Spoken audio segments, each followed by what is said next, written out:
Welcome everyone. It's a big pleasure to have the former world champion Alexandra Kosteniuk. Welcome to Chess 24. Thank you. So you will be accepting challenge right now, unrated.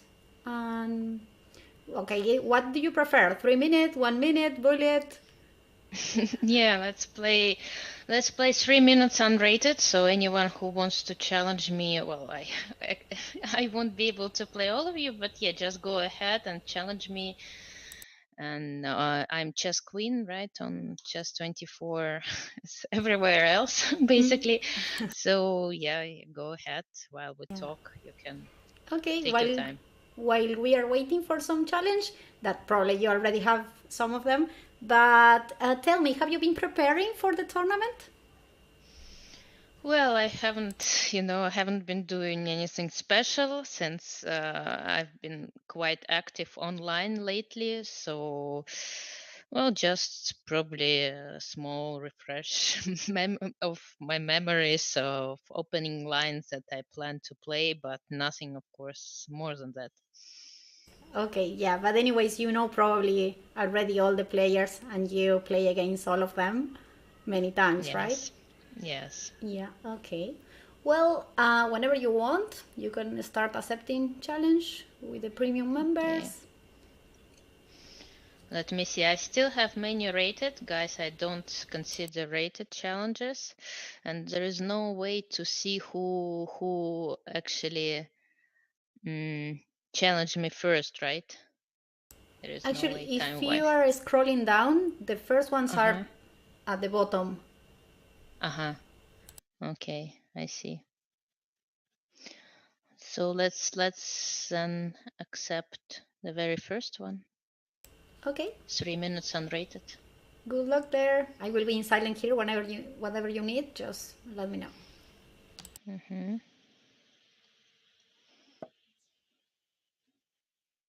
I'm not sure if this challenger is still online though. Maybe he offered me and then left. I know.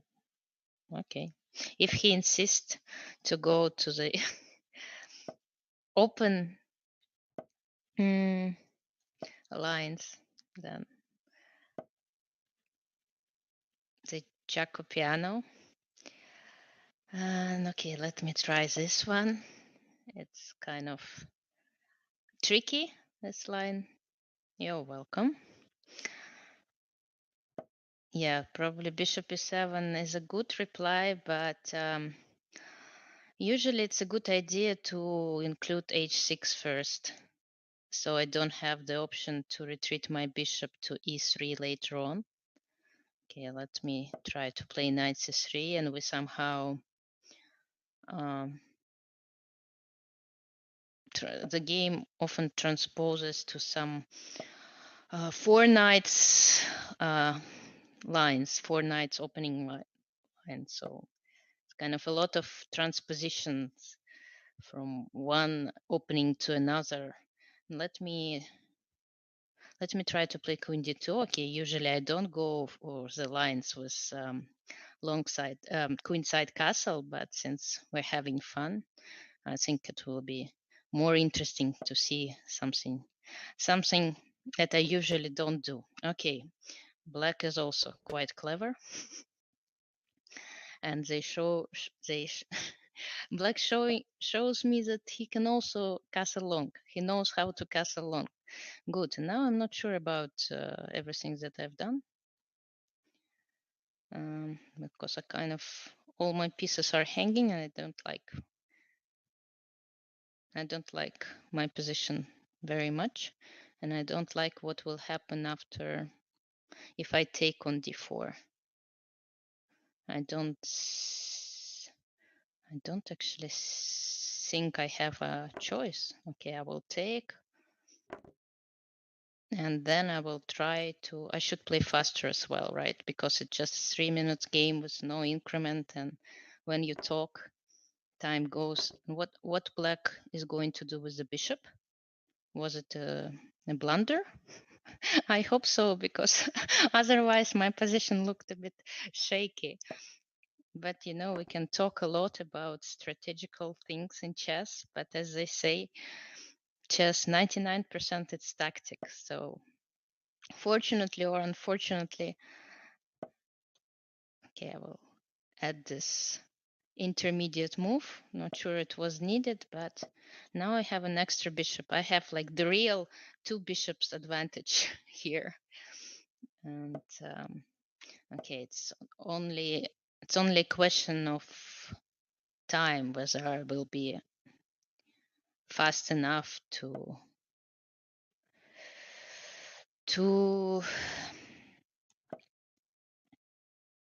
actually black has some tricks. Black still has some tricks, and I will try to, because my pieces, the queen and the rooks, they're kind of not really ideally placed. And if only black could play a5 immediately, then I might have had some problems. The problem is that a5 is not possible straight away. And all the exchanges, well, I consider them to be in my favor. Okay, I might be mistaken, but usually the side with material advantage is the one that is trying to exchange as many pieces as possible. So generally speaking, if you're defending the position with less material, you should try to avoid exchanging. And that's why here, for example, okay, maybe queen e5, but yeah, let me exchange the queens like this. I not only exchange the queens, but I also create a passed pawn, which can be quite helpful in the end games. And of course, I place my rook behind this passed pawn, which is rule number one in many end games. And now I will just grab some material. It's always helpful to have a pawn or two. Okay, king safety first, always, just in case. And of course, my position is completely won. Okay, some small little tactics, unnecessary tactics, but yeah, otherwise, I was not happy about my play in the opening, but luckily for me, my opponent blundered a piece, and I am very strong with an extra piece. And let me see what else. Unrated. I have what challenges. Okay, so I accept. I'm not sure what does this circle, the gray circle next to the challenge mean. That he's offline, so I should not accept, right? Yeah, okay, that's what I thought. Okay, let me see. Okay, so the next unrated challenge goes to, I'm playing white and all of them nice. Excuse me, knight of 3. Okay, now we're in the closed lines, so we can expect something, some slow development. Okay, let me double fianchetto. Just hoping to play in the Kramnik style. Okay, d takes c4. I'm sure there are many possibilities for both sides. Okay, now I think what to do with my d pawn. Should I prepare e3, d4, or I decide to protect the pawn on c4, because now it's up to black to decide how to develop this bishop, the c8 bishop, and that's why they played rook b8. They kind of trying to play b6 to prepare this move. Should I stop it, or I better develop my knights? And of course, I should do it faster. Should decide it faster. I don't know. I don't want to allow b6, although knight f to d2 looks a bit artificial. Okay, but anyway, I opened the road for my g2 bishop.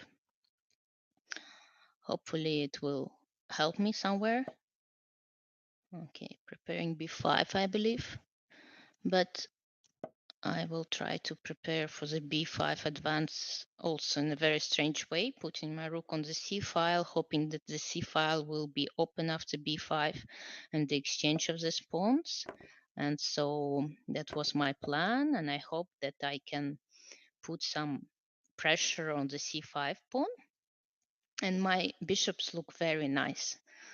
I mean, they kind of cutting the board in halves. Yeah, now it's quite challenging for black what to do with the c5 pawn.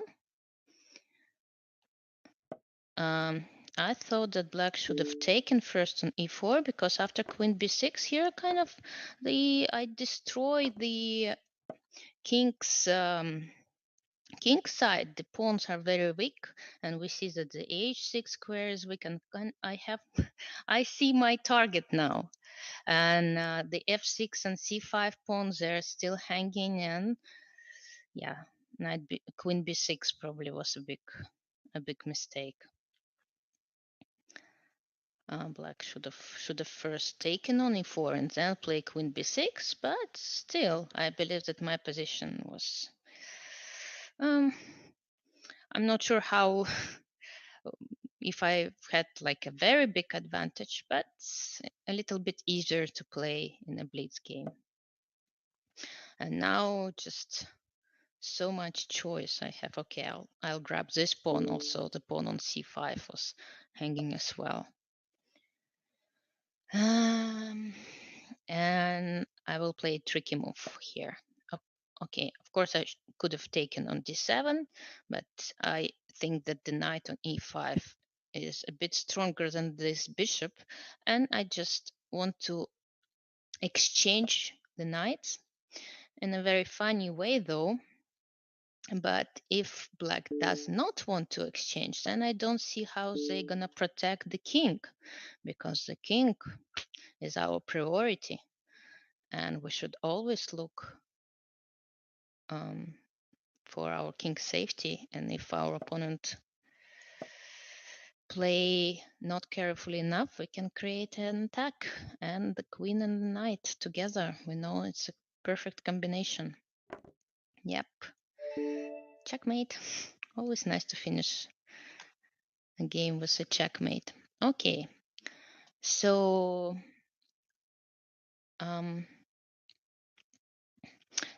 yeah, one more, and I'm just going back all the way back, and I'm getting up. This is offline, so just to be fair enough. And now I'm gonna accept. I'm a bit scared because I'm gonna play a Kramnik student, and it's kind of if it's like really a Kramnik student, then I might be in trouble.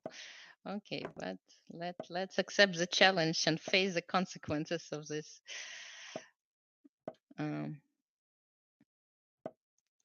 And we go in a very sharp line of the Sicilian defense, which considered to be a little bit. That this move, yes, it's possible. It's white sacrifices a pawn, but gets a very good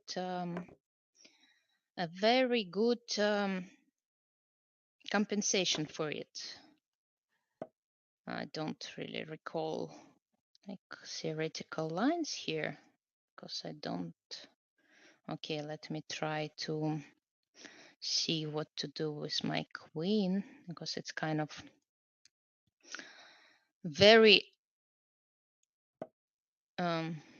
centralized, and it's always tricky to play with undeveloped pieces in a blitz game. But okay, can I take on d4? What's gonna happen after that? Is it a trap?